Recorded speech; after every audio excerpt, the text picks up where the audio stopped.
Sa ikatlong araw ko na rito sa Tokyo at ngayon, samahan niyo akong libutin ang dalawa sa pinaka-busiest na distrito sa buong syudad, ang Shibuya at Shinjuku.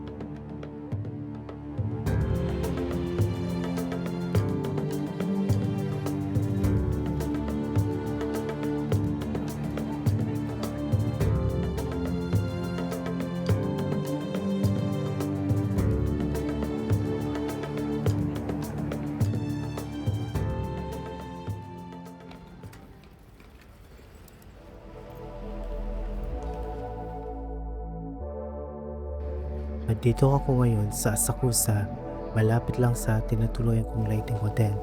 Ang first itinerary ko ngayong araw ay puntahan ng isang restaurant na na-feature ni Paolo from Tokyo. Kung hindi niyo siya kilala, isa siyang YouTuber na ang content niya ay tungkol sa buhay ng mga local workers dito sa Japan. Isa rin ako sa mga viewer niya simula noong 2020, kasagsagan pa ng pandemic. Kaya excited talaga ako masubukan kahit isa sa lang sa mga na-feature niyang local restaurant dito. Isa sa mga pinakagustuhan kong feature ito ay ang behind the counter at local Japanese fried tonkatsu restaurant.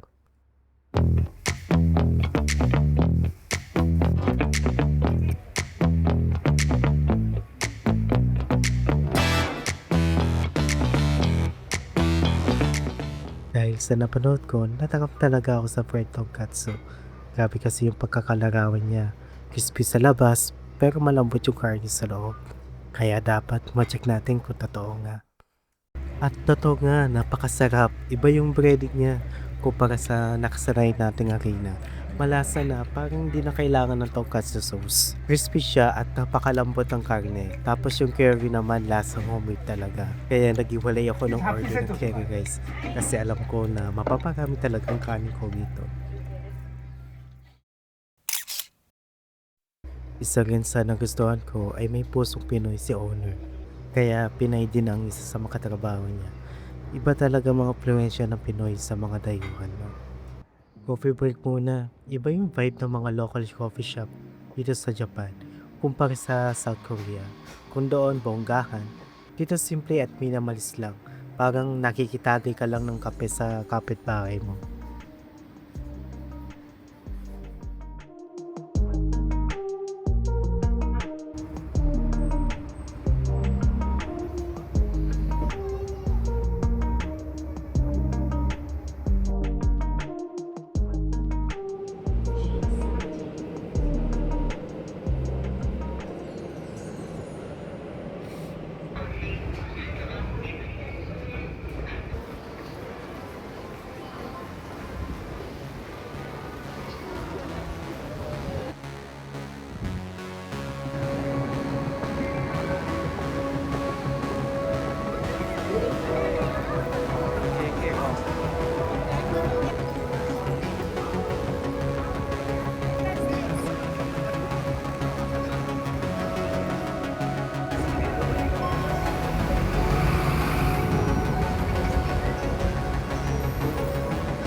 Dati nagtataka ako kung bakit dinarayo ng mga turista ang Shibuya Crossing. Pero ngayon, nandun na ako mismo. Iba talaga ang karisma niya.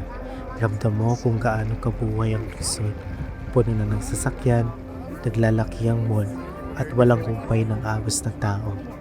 Hindi nakapagtataka kung bakit ito ang itinuturing na isa sa pinaka-busy ng tawiran sa mundo.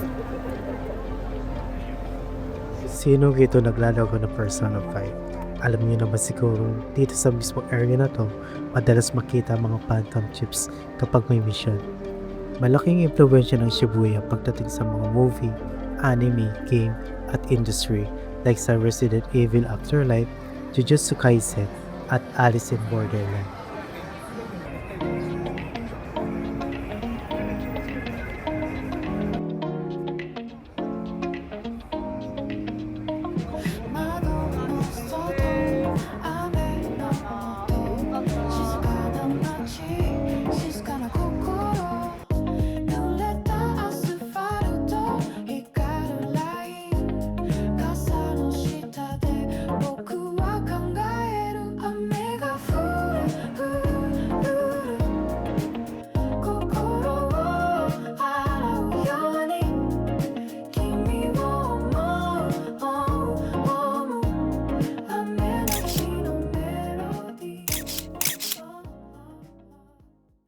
Tapos na ako mag-ikot sa Shibuya Crossing.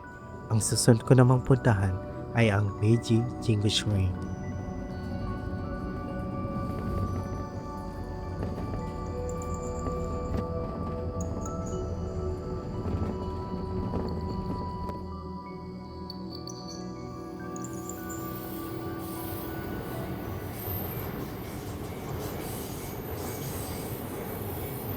Di kumpleto ang pagpasyal mo sa Japan na walang red crossing moment. Yung hinihintay mong dumaan muna ang train bago ka tumawid.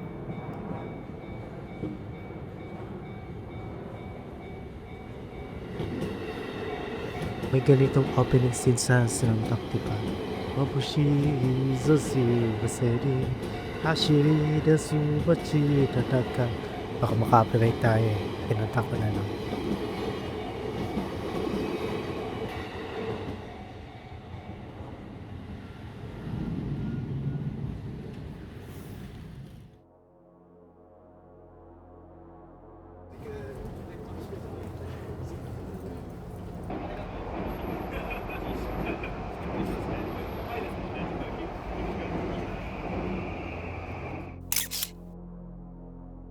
Dahil naligaw ako at hindi ako nakapunta ng maaga, nasagaduhan ako ng Meiji Shrine.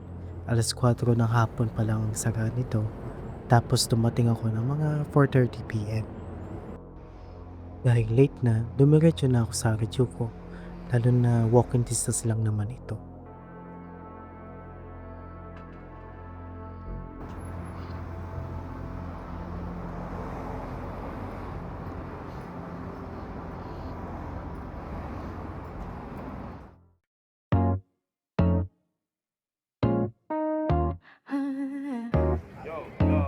Yeah.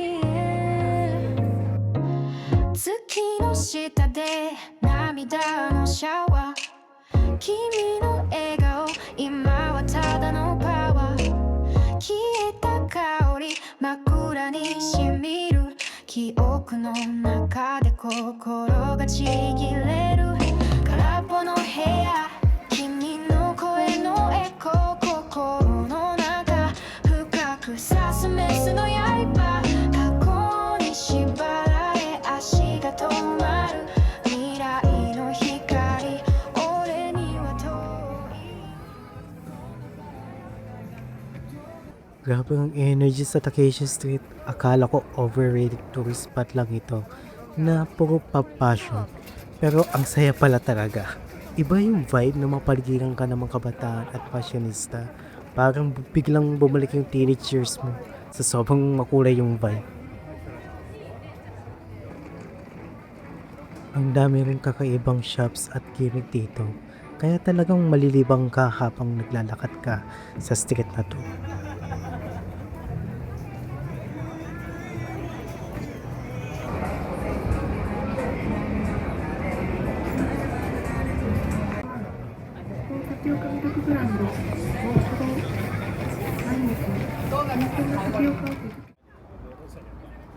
Ang pangunahing dahilan ko kung bakit ako pumunta dito sa Harajuku ay para bisitahan ang malapit ng Harry Potter shop. Matagal ko lang gustong masubukan yung butter beer kasi na-curious ako anong lasa ng beer na yun.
Ang lawak ng Harry Potter shop.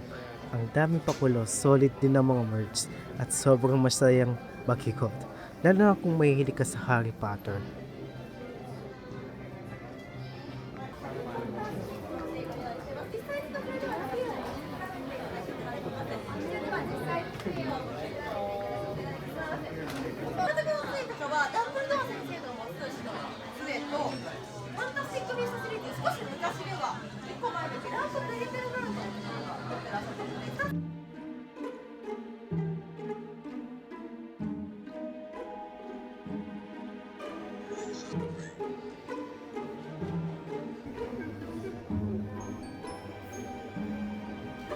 Ito na ang pinaka-hinihintay natin, ang masubukan ang butterbeer. Ano kaya lasa? Parang siyang Coke float na may flavor ng caramel. Yun lang.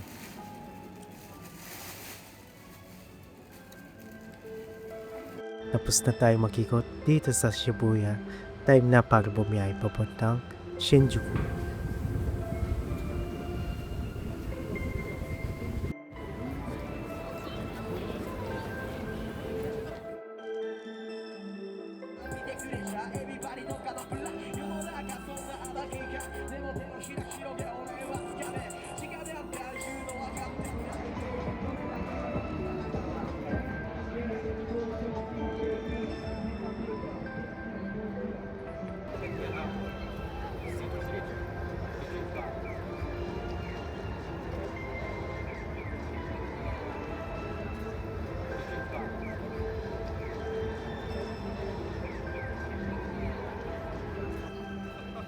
Kala ko sa Shibuya ko silang maraming tao. Pero mas matindi pala rito sa Shinjuku.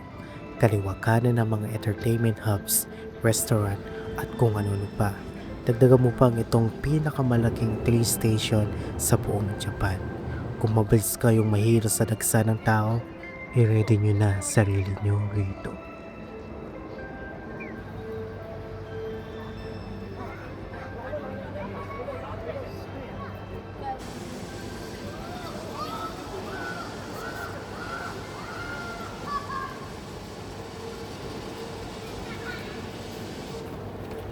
Bago ako pumasok sa Kabuchiko Central Room, kumain muna ako kasi halos wala pa akong kain mula Meiji hanggang Harajuku. Kaso, sa masamang palad, napakain ako sa tabi mismo ng giant 3D LED cat. Di ko pa alam noong una na tourist trap pala ito. Parang instant food lang yung serving, tapos yung ramen, matigas pa yung noodles. Okay lang naman kung mahal dahil tourist trap. Pero sana naman inayos lang yung luto at serving. Sa dami na pataon ko rito sa Japan, ngayon lang ako nakaranas ng ganito. Kaya hindi ko to talaga recommended. Dahil nadismaya ako sa nakain ko, maghanap tayo ng masarap na kainan. Buti na lang malapit lang ang amoy de Yokocho mula rito sa Kabukicho.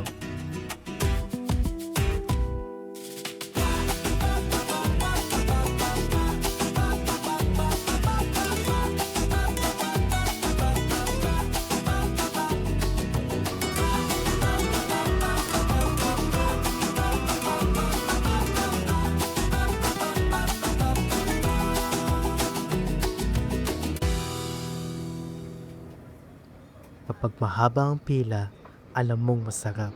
Dito tayo babawi sa Kameya, Shinjuku. Especially nila rito, ang soba. Napawi agad ang pagod at bad trip ko. Ang sarap ng soba. Simple lang sabaw pero ang lalim ng lasa. Mild at katamtaman lang yung alat. Hindi ko mapaliwanag kung vegetable fruit ba o dahil sa soy sauce. Basta balanse at hindi nakakaumay. Panalo rin yung noodles dahil sakto lang ang lambot at texture. Tapos partner mo pa sa vegetable tempura, solid. Hindi pwede hindi mo masubukan ang skewers dito sa Morgue. Ito talagang main highlight sa skinitang ito. Napadaming order ko, akala ko 1 piece lang kada stick. 2 pieces pala at malalaki pa ang hiwa. Yung lasa, typical na hinihaw at medyo raw. Mas masarap pa rin yung natikman ko sa Fukuoka. Pero panalo ang vibe dito sa street. Sobrang sarap mag-chill.